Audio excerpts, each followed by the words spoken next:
I can't believe the 21st WCF partnership meeting. Can it really be 21? We've done this so many times, and each year I think that we get a little bit better. We get good speakers, we get interesting programs, and that's thanks to all of you, the participants who continue to come and support us, so thank you. I wanted just to say briefly, recognize some of our VIPs in the audience, Prime Minister Kouadio and his delegation, and certainly the Minister of Employment from Ghana is here, as well as Tony Fofier from COCOBOD, and of course our friend from the Governor from West Sulawesi, and we're very, very pleased to have you here with us today, sir.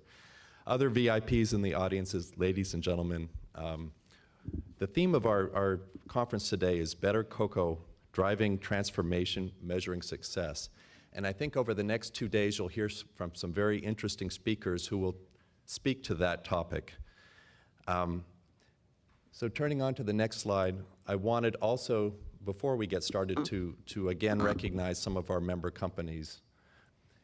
And here is the latest list of logos of the company members who are supporting the World Cocoa Foundation, and we have over 90 so far.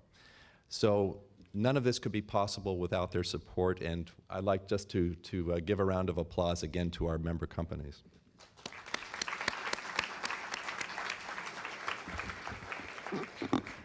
In addition to the company members, we also have important sponsors who have graciously given or donated resources for our partnership meeting, as well as the gala event tonight. And we have a list here of those companies: General Cocoa, who was already mentioned for the cocoa break this morning, Amajaro, Olam, Transmar Group, Kraft Foods. And then for the gala event tonight, at the gold sponsorship level, we have Kraft Foods, and at the silver sponsorship level, the Hershey Company, Mars Incorporated, and Multitrex. So thank you very much to each of these companies. I wanted to take just a few minutes to talk about some of the new programs that we have at the World Cocoa Foundation, and in particular, since we're here in Washington, to focus on some of the partnerships that we have with the U.S. government. As many of you know, we launched a new program in March of this year called the African Cocoa Initiative, which is a new initiative that covers Ghana, Cote d'Ivoire, Nigeria, and Cameroon. We have the support of USAID, some of our member companies, as well as IDH, who are supporting this effort. And up here I have a list of some of the partners that we have included in the program, including the International Institute of Tropical Agriculture, the Cocoa Producers Alliance, and National Extension and private sector organizations. So it's a great new program, and we look forward to telling you more about it over the next couple of days.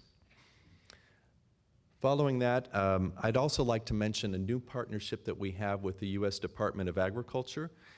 We have a Borlaug Fellowship Program, which has been ongoing for a number of years now. It's an exchange program which brings researchers from cocoa-producing countries of West Africa, Latin America, and Southeast Asia to work with land-grant universities in the United States and U.S. Department of Agriculture on issues related to research. And we're very pleased that we have one of those researchers here with us today, Monsieur Louis Coco from Cote d'Ivoire, from CNRA, the Research Institute in Cote d'Ivoire.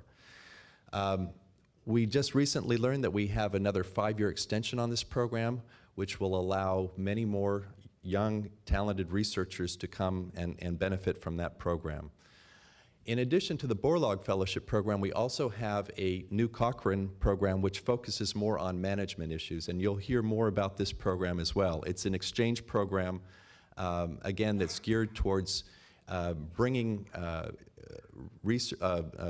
business people from producing countries in cocoa over to work in the United States.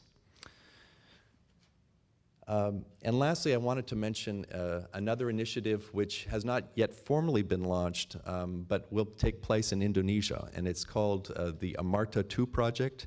This is an agriculture development project that has a cocoa component to it, and once this program gets launched officially with USAID and our member companies through the support of ACDI VOCA, in Indonesia.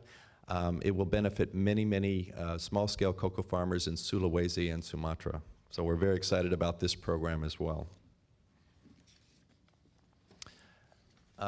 Tomorrow you're going to hear about a new program that we also are supporting with many other partners called Cocoa MAP.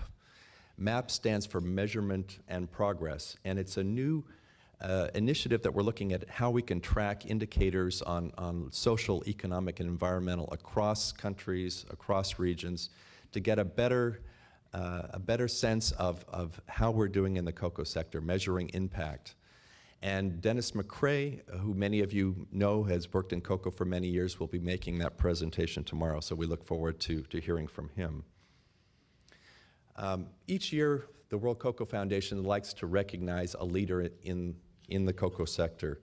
And this year we have a very distinguished gentleman in this audience today who will receive that reward, and we'll be announcing that later this morning. And with that, I'm going to turn it back over to our MC, Tim McCoy, to continue with the program. And again, thank you so much for being here today.